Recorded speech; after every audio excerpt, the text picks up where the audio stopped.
And it's all official. The weigh-ins have just wrapped up behind us. All the fighters have weighed in. I'm about to say all the fighters have made weight. They're all heavyweights. They're going to make weight. Ade Oladipo, Barry Jones. Let's talk with the top. Ngannou in incredible shape. Fury in Fury shape. Yeah. But as we found out, especially with heavyweight, especially with Tyson Fury, his looks can be massively deceiving. And they can. You know, Ngannou looks like a destroyer, which I know he is in the MMA world.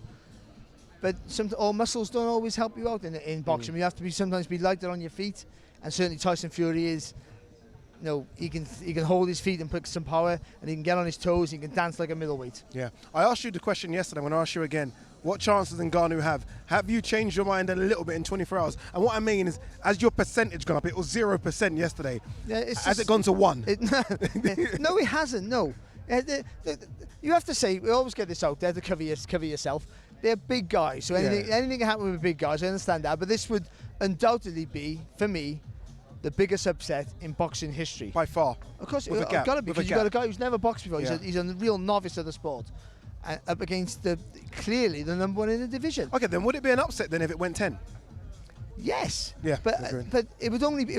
I think so. I don't know how good Ngannou's chin is. Cause I don't know. And maybe he doesn't know. But getting hit by someone who doesn't know how to punch correctly compared to a boxer who all they do is punch is different. And speed of punch, angle of shots, all those things play a factor in when you're absorbing a punch. So you might have a great chin, but if you can't see it, it hurts you. And we've seen that in the past. You know, Chris Eubank Jr. not so long ago, who had a fantastic chin. So he hasn't been hit by a proper heavyweight yet who knows how to punch. That's the difference. And I think the accumulation of shots, where the angles the punch is going to come from Tyson Fury, I still feel it lasts as long as he wants it to last. Agreed. Yeah. Agreed. I feel he could make this a show and a spectacle and enjoy himself like he did to an extent against Dillian White and Chisora, where he carries them, or he could just get rid of him in a couple of rounds. And that's a prime example. He carried, and he did. Carried Chisora. And Dillian White, to respect. And they're good fighters. Yeah. No, and maybe not at their peaks, but they're good. At the time, Dillian White was a top 10 heavyweight. But they're better fighters than Ngannou on paper, aren't they? So let's be honest about that.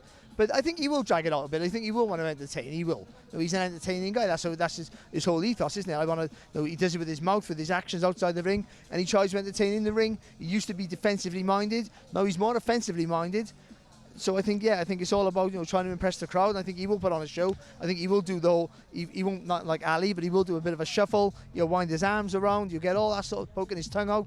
Inviting Ngannou a free shot. But he'll still know what he's doing. What about belief? We just mentioned White and Chisora. I think White and Chisora walked into the ring not believing they were going to beat Tyson Fury.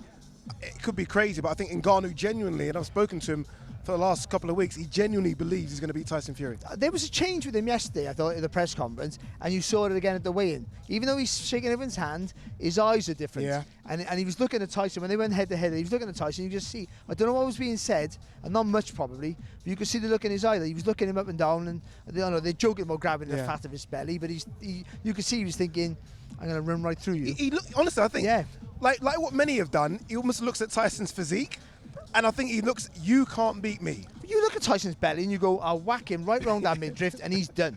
You would, wouldn't you? Yeah. But he's conditioned to his sport. It looks terrible. But I mean, he takes good body shots because underneath all that layer of fat, there is muscle. He's used to taking shots. He has that resistance and resilience in him already. So he is a unique type of fighter with his physique, I would say that. But you'll know what he's doing. But Ngannou, he does believe. I think that belief, he has to be like start fast, be aggressive, take that leap of faith, take that real risk of getting knocked out straight away to get on Fury, get in his head and raffle him up, headbutt him, elbow him. I would grab him, take him down. You're not going to get disqualified in the first round in a fight of this magnitude. Yeah. Do everything you can to unsettle all Fury, the dark arts of the sport. To unsettle him. Yeah. I would say that. And then hopefully then he comes out and tries to stand in that trade with you. And then you've got a puncher's chance. Yeah. All right, before we move on to the co-main event, a very good co-main event as well. Predictions for this one, the main event. What round? I think it's going to be around 3 to 5. 3 to 5. I do, yeah. I think he'll show off a little bit, but then ultimately he will just go, I've had enough. Yeah. Do you think Ngannou stays in the sport of boxing if it does go that way? If he gets embarrassed, and it is and he's got to understand he's getting embarrassed by Tyson Fury, but if he gets embarrassed, do you think he says, you know what, maybe let's get back to MMA? Or do you think he looks around the landscape and thinks a Joe Joyce fight, a Wilder fight? Do you think he stays? I don't think he stays because the money's so vast here it won't be that for those names you just mentioned. Nowhere near that. Yeah. I mean, you're knocking. Still be more than he makes in MMA. But you're knocking noughts up. But now with the profile he has of this, Yeah. maybe in the MMA, his market value goes up. Maybe. I don't know. Yeah. And also he's successful and good at that, obviously, and a monster in that arena. So I think he would go back there. But if he's competitive, which I can't see, then I think he would stay around, because why wouldn't he? Because then he's in the mix with all these other big heavyweights. But that would just be one of the greatest stories in boxing history. Go from nowhere. No. Combat sports history. Yeah. Like sports history. I honestly believe so. I mean, we're talking Leicester City winning the Premier League. If he can go and Well, beat it happens Tyson then, there you Fury, go. it does happen. It does happen. Let's talk about the chief support, or the co-main event, as people like to call it. It's a good one, isn't it? Fabio Wardley, Yes. David Adelaide. I will say this: physically, Adelaide looks very impressive. He did. Did you see- 235 pounds of machine. Did you see him when they were stood next to that? He was doing that pec thing that you can clearly do. Yeah. Okay, that's well. It's a Nigerian thing. I got the wrong T-shirt on. But either way, he looks in condition. He looks mean as does. well, and you see he fancies it. You can Yeah. really see that. And tonight more than ever, he looked like he's just thinking, "Oh, you're not I going to thought stand a Wardley chance." was a bit reserved tonight. Yeah, Maybe it was yeah. just. I just thought But maybe. he is a quite relaxed character outside of the ring, I feel. When he gets in the ring, he is aggressive. But he is smooth with his work as well. Yeah. And I think, like I said yesterday, like I've been saying for ages, it's all about Adelaide's jab. If he can get that jab, he has a great jab, but he doesn't use it enough, because he's always trying to knock you out with that big right hand. If he can use that jab early, get it fast and hard, and that'll knock Wardley off balance, then the fight's his, I feel. Yeah. But if he lets Wardley get into his rhythm and step too close to him and unload those big, faster shots, I feel, off him, then he's going to have a hard night. Yeah, I was going to quickly run through the card, get your predictions on this. Carlos Takam Bakole. I think Bakole has a good. I think Takam's always that banana skin for everyone, but Bakole's he's a big, strong, fast, and technically good fighter. I think he has a good night against Takam. The banana skin, people are split on this one as well. Joseph Parker, Simon Keane. Yeah, and I am as well. It's all done with Joseph Parker, what he has left. Yeah. I think that Joe Jones fight took a lot out of him. And I think that Jack Massey fight maybe showed that confidence-wise.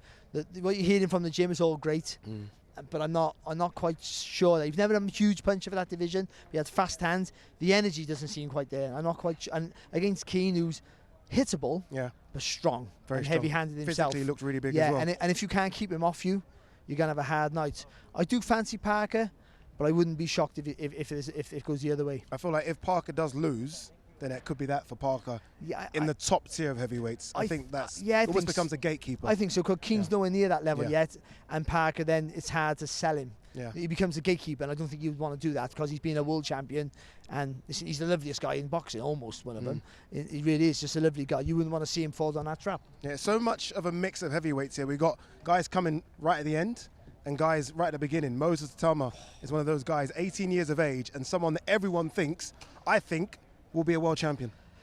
Yeah, big shout. It's a big shout, but I really do think it is a big shout, but sometimes you just feel it with fighters, don't you? You know, you just feel it. But he's a real talent for such a big guy. The movement he has. Yeah.